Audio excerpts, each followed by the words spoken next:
Okay students, तो हम पढ़ रहे थे चैप्टर फेडरलिज्म। अब हम इसमें जो एक बहुत इम्पोर्टेंट टॉपिक है उसको हम उठा रहे हैं, डिसेंट्रलाइजेशन ऑफ पावर। ये डिसेंट्रलाइजेशन ऑफ पावर क्या है?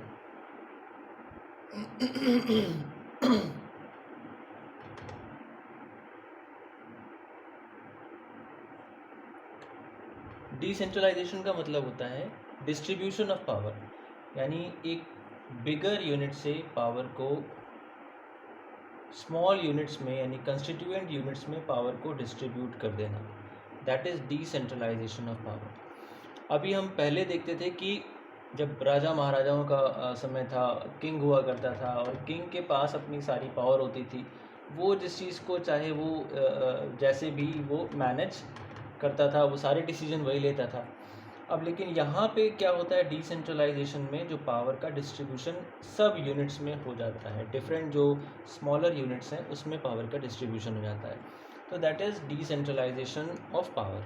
अब इंडिया में ये डिसेंट्रलाइजेशन कैसे किया गया और क्यों किया गया, इसकी ज़रूरत क्या थी, what was the need of decentralisation of power in India.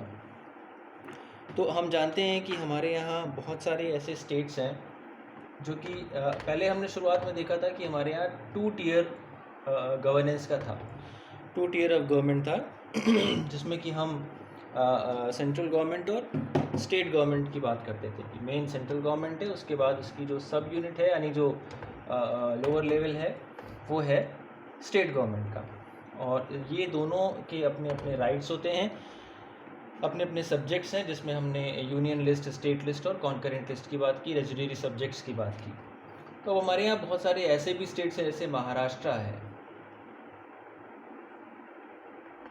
Maharashtra तो जो इसका एरिया है वो लगभग जर्मनी के एरिया के बराबर है।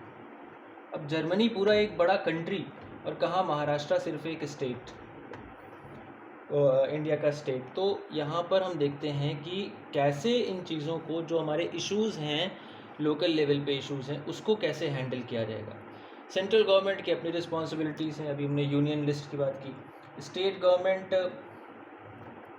के अपने सब्जेक्ट्स हैं, स्टेट लिस्ट में हैं, उसके बावजूद भी कॉन्करेंट लिस्ट है, रेजिड्यूरी सब्जेक्ट्स हैं।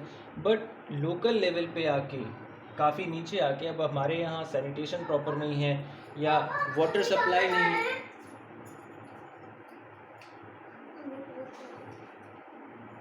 वाटर सप्लाई है या सैनिटेशन है या इलेक्ट्रिसिटी सप्लाई है तो लोकल लेवल से बहुत सारी ऐसी प्रॉब्लम्स होती हैं जिनको एड्रेस कर पाना मुश्किल होता है। इनको हम नेशनल लेवल पे जाके डिस्कस नहीं करते, या नेशनल लेवल यानी हमारे जो एमपी हैं, मेंबर ऑफ पार्लियामेंट है, उनके पास सीधे नहीं जाते। जो छोटे इश्यूज़ हैं यानी जो लोकल लेवल पे सॉल्व हो सकते हैं, उनको हम अपने चीफ मिनिस्टर के पास हर प्रॉब्लम्स को एड्रेस नहीं करते ले जाके। उसके लिए हमारे पास जो लोवेस्ट लिमिट है, जो लोवेस्ट लेवल है, उसमें हमारे पास सभासद हैं या उसके ऊपर हमारे पास एमएलएज़ हैं। तो ग्राम सभा, ग्राम पंचायत है विलेजेस में, और शहरों में क्या है, municipality and municipal corporation.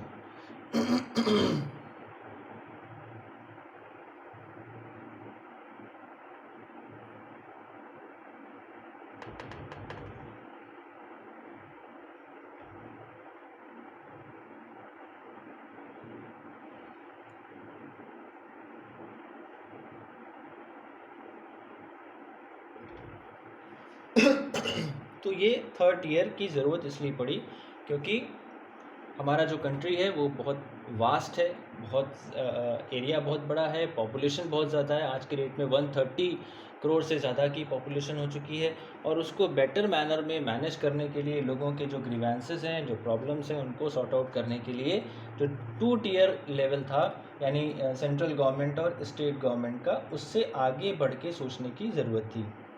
Central and state government से आगे बढ़ के और डीपर लेवल पे जाने की ज़रूरत थी, जहाँ पे जिसके लिए कि हमने बात की किसकी, लोकल सेल्फ गवर्नमेंट की। लोकल सेल्फ गवर्नमेंट की बात की। तो ये थी इस पूरी इसकी नीड, डिसेंट्रलाइजेशन ऑफ पावर की जो नीड थी वो ये थी कि लोअर लेवल पर तक जाके इन चीज़ों को, जो पब्लिक की जो ग्रीवेंसेस हैं, जो प्रॉब्लम्स हैं, उनको प्रॉपर तरीके से एड्रेस किया जा सके और डेवलपमेंट जो वर्क है उसको पेस मिले।